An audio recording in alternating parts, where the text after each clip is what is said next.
Oh, we're back, baby. We are so back. That has to be the best episode of this season so far. No questions, no notes. I'm just gonna say it. That was season 1 levels of good. They're bringing it home. The acting in this episode was delicious. It was more delicious than Jackie's ear. Shauna's gonna come and fight me for that one. Some of the clues and connections that have been revealed in this episode have actually blown my mind. All that's left is some debris and a little monkey playing the piano. Cool, let's get into it. Hi guys, welcome to a video, and in today's video we're just going to be discussing thoughts and theories on episode 6 of Yellowjackets season 3. As usual, this video will contain spoilers. You have been warned. Let's start with Ben. R.I.P. Coach Scott. Now you can join your leg in heaven. Amen. So Ben's first scene in this episode involves Nat trying to convince him to eat. And really, the themes of food cruelty and consumption are heavily intertwined with Ben's character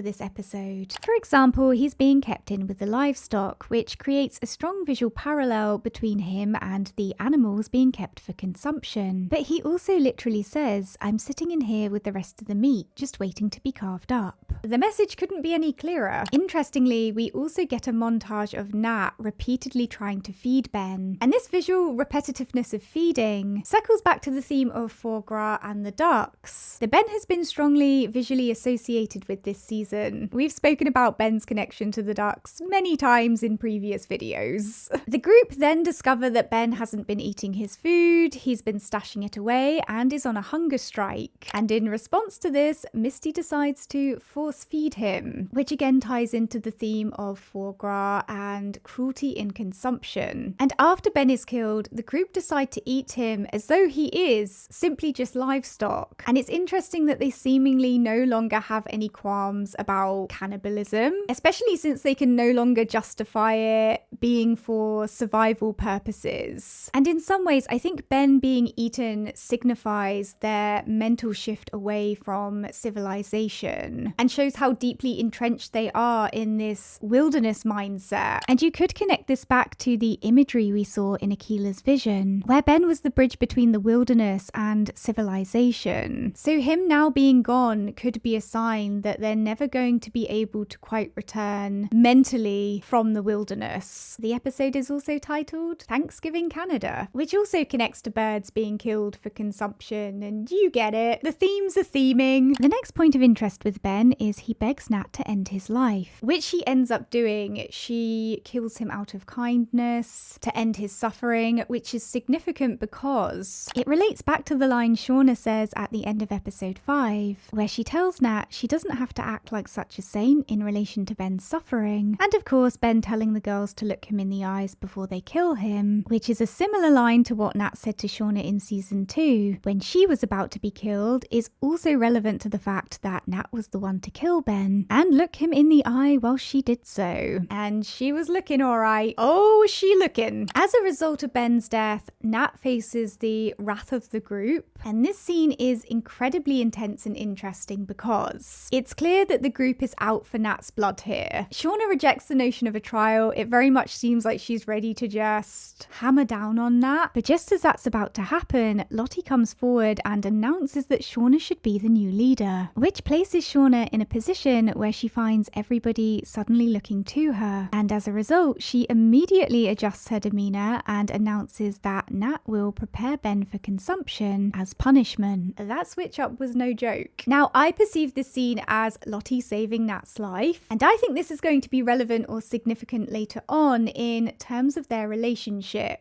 But let me know your thoughts down in the comments section about this, because I really want to know what other people thought of this scene. I was also surprised that Shauna wasn't as much of a tyrant as she could have been. In this moment, most of the group would have happily beaten Nat or imprisoned her, but Shauna chose to give her a more practical punishment, which is interesting because it reveals that she isn't as bloodthirsty as we assumed, or at least I assumed, and that she's not necessarily going to rule the group with an iron fist. And this is possibly related to the comment that Tai and Van made about her being in a better headspace due to Melissa, which we'll get more into in a bit. Shauna being the new leader also relates back to the scene of Nat taking off the antlers in episode 4, which, as we suspected, was a visual foreshadowing that she was going to lose her position of power. On the subject of Nat, her and Travis finally have a couple of interactions this episode, which are understandably a little bit awkward. But I think Travis first trying to stop Nat from killing Ben and then standing watch for her shows that there's still an element of care and connection between them despite everything that's happened. And I think given what happened in season 2 with Harvey, it's not really surprising that there hasn't been much interaction, if any, between these two this season so far. But what I'm wondering is if their interactions in this episode is a sign that there's going to be some kind of development in their relationship at some point this season. And now that Nat is powerless and likely going to be ostracized, it will be interesting to see who she forms connections with in the group and what new dynamics come from that. Another thing I'm really curious to see is how Misty and Nat mend their relationship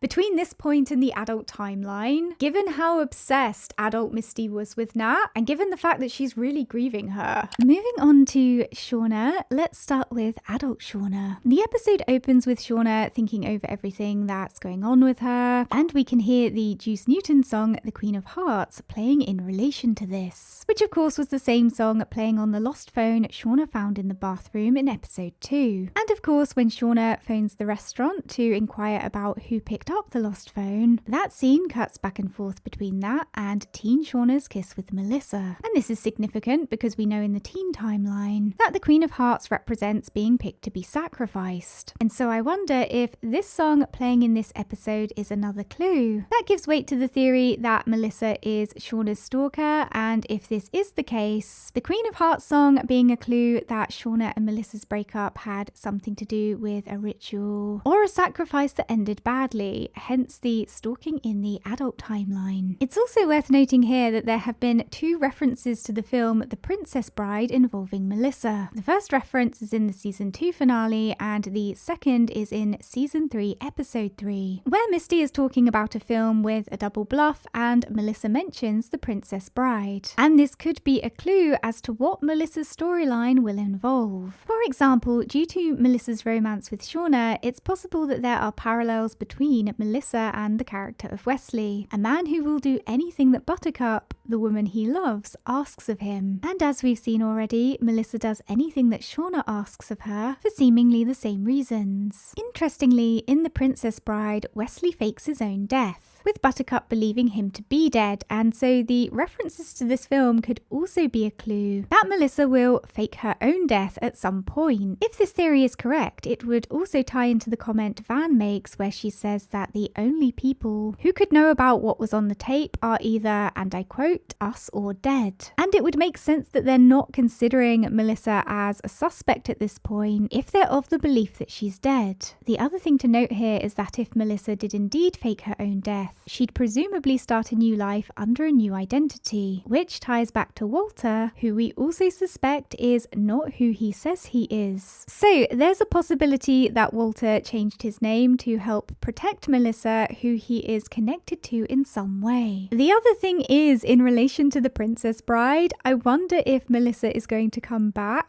and try and steal Shauna away from Jeff. I mean, if there's any truth to the Princess Bride theories, this could get to insane levels of messy. On the subject of Melissa, I was also rewatching season 2 recently, and there's a post-rescue flashback scene to the girls getting on the plane in episode 1, and in this scene, the press or crowd are shouting out the girls' names. And it definitely sounds like Melissa is one of the names that they're shouting out. So if that's correct and Melissa is a survivor, it could be relevant to the conversation Shauna had with dead Jackie, where Jackie was talking about something that Shauna did to someone when they got back, since it would make it possible that Melissa is an option to be that someone. Anyway, going back to adult Shauna in this episode, she moves Jeff and Callie to a motel because she believes they are all in danger, but in her speech about how they're in danger, she mentions the freezer and brakes incidents, which is interesting because we know the failed breaks weren't the fault of anyone. The freezer situation is less clear, but her mention of these two things, which haven't been proven to be purposeful, highlights her paranoia, and to be fair, I do think her paranoia is justified, given the tape that was left on her doorstep and,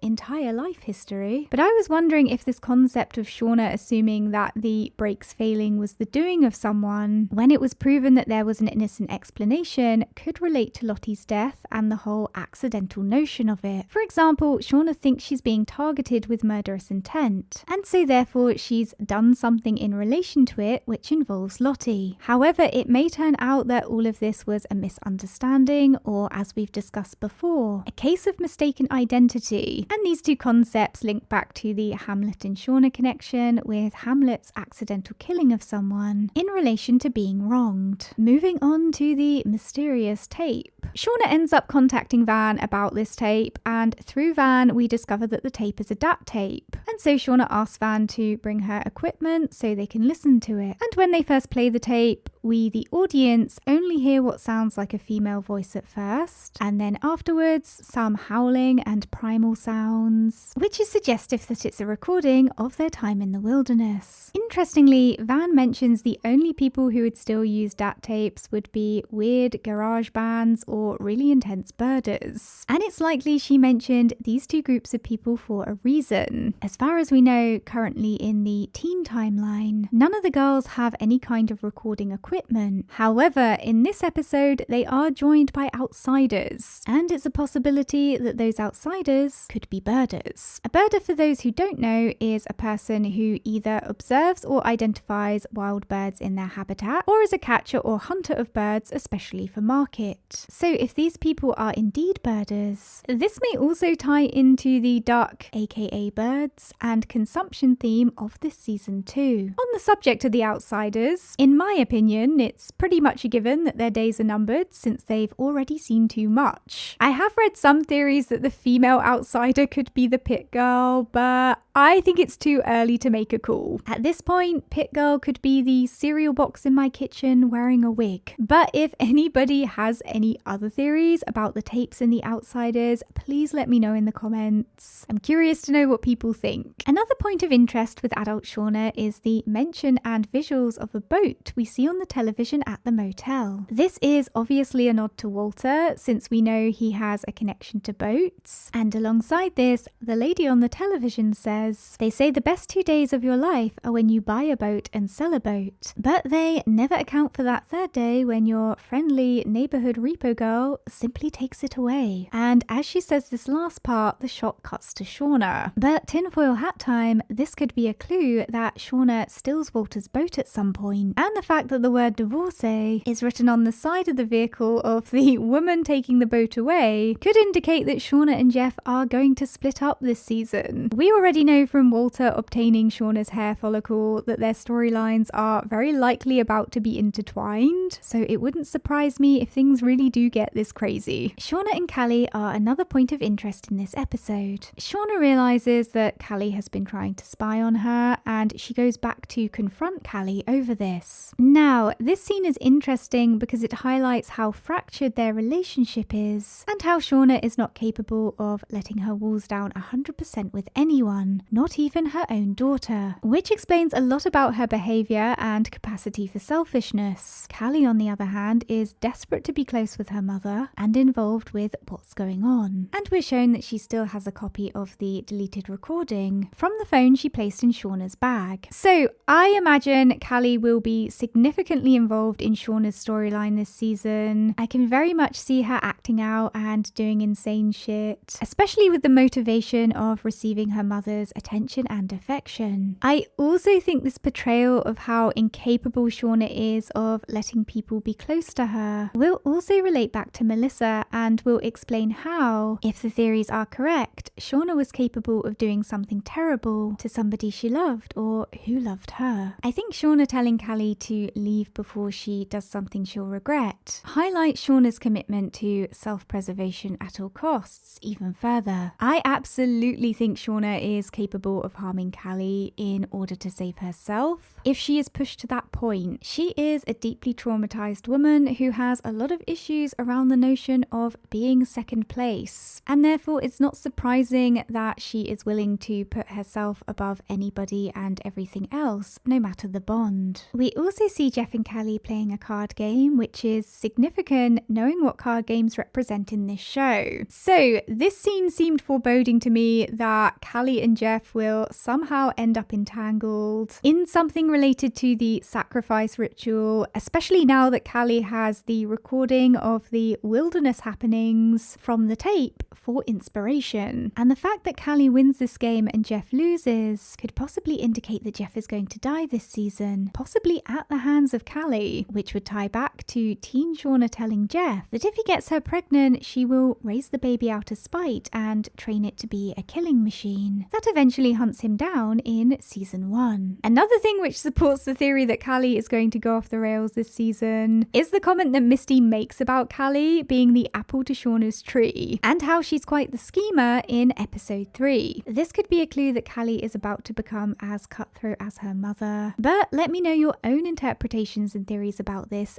down in the comments. Moving on to Teen Shauna this episode. The first point of interest is that Van and Tai mention Jackie in relation to Shauna's relationship with Melissa. They say, "Do you think Mel has to wear Jackie's clothes when they make out?" And she definitely makes Mel call her shipman. Now, I interpreted this as either an acknowledgement or Tai and Van's perception that there was a romantic element to Shauna's obsession with Jackie, and the mention of this could be a clue that later on we're going to discover that Shauna's entanglement with Melissa is indeed related to Jackie in some way. To be honest, I don't think we've seen enough of Shauna and Melissa's relationship to really make a fair assessment about it. And as a side note, I think there's a reason we have only seen glimpses of it up until this point, because I think it's going to become the focus towards the end of the season. But if there's any truth to the theory that Melissa is a stand-in for Jackie, it's interesting that Tai and Van note that Shauna seems better as a result of this relationship, because it suggests that there is something to it that's healing the trauma that Jackie gave to Shauna. Jackie made Shauna feel invisible and less than, so to have Shauna now be in this position where she feels seen, admired, and more than by Melissa, it makes sense that that would be healing for Shauna. Like I said in one of my other videos, I don't remember which one, we can see that Melissa has been building Shauna's self-confidence and self-esteem back up, just not necessarily in a healthy way. The other thing is, whilst I think Shauna is using Melissa for certain purposes, as I've said before, I do also think there is a genuine connection there between the two of them, which I think will be part of the tragedy of it ending in flames in the teen timeline by the end of the season, which it will. Another point of interest in relation to the theory of Jackie being a stand-in for Melissa is that it opens up a new interpretation of the cave hallucinations scene where Shauna had a rainbow snap bracelet around her neck given to her by Jackie, as it could possibly represent that the gay situationship with Melissa that she's living out her Jackie fantasies through is going to end with Melissa trying to kill her. Moving on to adult Misty this episode. She is still investigating Lottie's death, and she receives a DNA profile on the material that she collected from underneath Lottie's fingernails, which she sends over to Walter. And we know Walter has Shauna's hair follicle. Now, whether Shauna's DNA genuinely comes up as a match, or whether Walter frames Shauna, is something we're going to have to wait and see. Let me know your predictions on this down in the comments. Misty also goes through Lottie's trash, courtesy of Walter, which leads her to a Chinese restaurant called Bamboo Cafe, where she discovers that Lisa from season 2 is working as a delivery driver. Misty later sits down with Lisa, and we learn from her that Lottie ordered food from the Bamboo Cafe and gave Lisa a 50k tip in an envelope with the words, "I'm sorry." Misty presses Lisa about this tip, but Lisa responds that she took it without question and says that finally one good thing happened to me, so I took that and moved on. Now, what's interesting about this is, in season 2, Lisa and Nat go to visit Lisa's mum, and Nat sneaks out Lisa's goldfish and gives it to her. Now, in Chinese tradition, goldfish are seen as symbols of luck and fortune. So the fact that Lisa is associated with this goldfish and then delivered food to Lottie from a Chinese restaurant where she received this generous tip, aka a fortune, is all connected. The fact that Lottie didn't verbally apologize to Lisa is also notable because it means that the apology Lottie was practicing in the mirror was for someone else. This suggests that Lottie was trying to make amends with multiple people, which is notable because it's a behavior that's often associated with somebody who knows they're going to die and wants to make amends before they go. Lisa also reveals to Misty that Tai met up with Lottie on the day of her death, which is very interesting, but we'll come back to that in a bit. Now, I don't know if Lottie and Lisa have some kind of hidden connection. There was a fair bit of focus on Lisa in season 2. We know Lottie's not her mother since we see Lisa visiting her mother, unless there's some kind of twist. And Lottie also refers to Lisa as a friend, but that said, Lisa is clearly a friend that's trusted above the rest. For example, Lisa was sent to rescue/kidnap Nat. She makes Lottie's drinks for her, and she was ready to shoot Nat dead when she thought Lottie was in danger. So I'd love to know your thoughts on the Lisa and Lottie connection, because nothing is clicking for me right now. Beyond that, Lisa was probably one of the many people Lottie felt the need to make amends with. I mean, it could be that Lisa saw Lottie as a kind of stand-in mother figure. I'm not sure. Another point of interest is Misty also calls Walter Sherlock in this episode, which connects back to the comment Walter made where he referred to Misty as a Sherlock to his Moriarty, and we know that Sherlock is Moriarty's arch nemesis. So this mention of Sherlock could be another clue that Misty and Walter are going to end up going head to head this season. Moving on to Teen Misty. She was terrifying in this episode, but I kinda like it. Misty being the one behind the force feeding of Ben says a lot about her character. Ben is clearly suffering, but Misty ignores that and wants to keep him alive because he's a wounded creature she can tend to. And this ties into her job as a geriatric nurse in the adult timeline, where she feeds off feeling needed by looking after the vulnerable who are at her mercy. Oh my gosh, we're right back to the theme of feeding this episode. It's so layered. So through Teen Misty force feeding Ben and wanting to keep him alive in that state, she is not only feeding her own desire to feel needed in total disregard to his suffering, but Ben being penned in and having a strong association with ducks, aka birds this season, and Misty wanting to keep him there also mirrors adult Misty keeping a bird in a cage. This is symbolic of how Misty likes to have total control over that which she loves, and of course, a creature who is trapped can't leave her. Like I said, she is terrifying. And the kiss she places on Ben's lips after he's dead was diabolical. I gasped at that scene. Moving on to Tai and Van, we'll start with adult Tai and Van, and it's here I have to say that I was wrong about my theory that Other Tai hadn't taken over and that actual Tai had just changed as a person, because in this episode we can see Tai waking up in the middle of the night asking for help, and then Other Tai physically taking her over, which more or less confirms that Tai is trapped within herself and that Other Tai is in the driving seat and has likely been in that seat for a while now. To be honest, it's fairly obvious that Other Tai has been in the driver's seat for a while. As other people have pointed out, there were clues such as her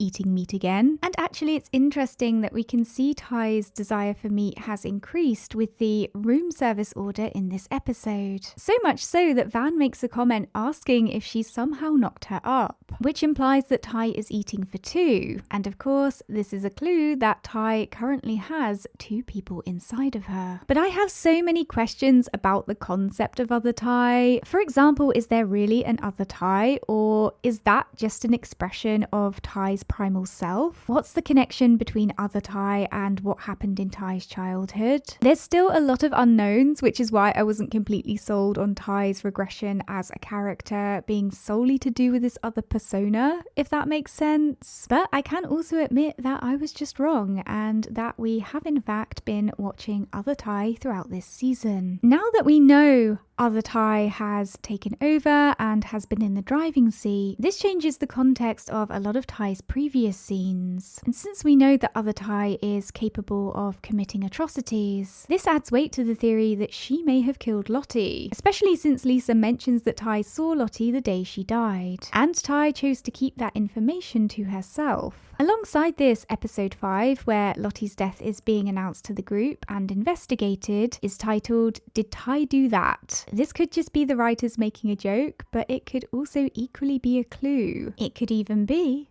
a double bluff. Personally, despite the revelations of this episode, I still don't think Tai had anything to do with Lottie's death. I will die on this hill. That said, I am open to hearing theories from people who do think she's responsible. Leave those theories in the comments. Moving on to Akila's cave vision, where she sees a bear growing a third eye and an empty camp. This could be interpreted in so many ways, but here's what I make of it. So, bears can represent the primal nature of the wild, the primal aspects of the unconscious, and generally be a sign of danger, which seems relevant here, and it also connects back to the scene with Lottie and the bear in season 1, where Lottie seemingly kills a bear that appears at camp and offers its heart as a sacrifice to the woods. So it could be related to that, but it could also tie into the theme of sustenance, intertwined with spirituality that's threaded into the show. The third eye symbolizes enlightenment, higher consciousness, and spiritual communication and traditions, which has obvious connections to Lottie, Akila, and the girls turning to spirituality in the wilderness. Interestingly, this could also link back to how in season 2, Mari accuses Ben of eating the bear meat, and in response, Ben tells her that he didn't, but then he asks the group that if it had been him, would they eat him for it? Which may just be a fun connection considering Ben gets eaten by them this episode, but also serves as one possible explanation. The empty camp could be a clue that this theme of sustenance and spirituality that the bear represents is about to make the group leave the camp behind because, of course, they have murdered Ben, eaten him, and now there are witnesses, which is clearly about to change things for them. This moving on from the camp because of the crime they've committed could also result in their rescue, which in a roundabout way connects back to Ben being their bridge home. This is a lot to digest, I know. Please feel free to share your own interpretations of Akila's vision down in the comments section, because those are my thoughts, but honestly, like I said, it could mean anything. And lastly, at the end of this episode, it seemed to me that Lottie may be starting to get her connection to the wilderness back. And since she senses that something isn't right, in response to this, she starts yelling. And this links back to season 2, episode 1, where there's a scene of teen Lottie yelling by the plane after she's rescued, whilst adult Lottie makes a speech about expressing a primal elemental self, which suggests a connection between Lottie screaming in this scene and tapping into the primal self. As a side note, in this season 2 speech, Lottie talks about, and I quote, blaming the parent who didn't support us, the lover who didn't love us back, but the truth is, we are the ones making ourselves sick. And I was wondering if this is a clue that is relevant to Lottie's storyline this season, because we have already seen that her father didn't know how to support her, and that she has mental health issues. So since 2 out of 3 things that she mentions are relevant to herself, could it be that we're also going to see that Lottie was in love with someone who didn't love her back?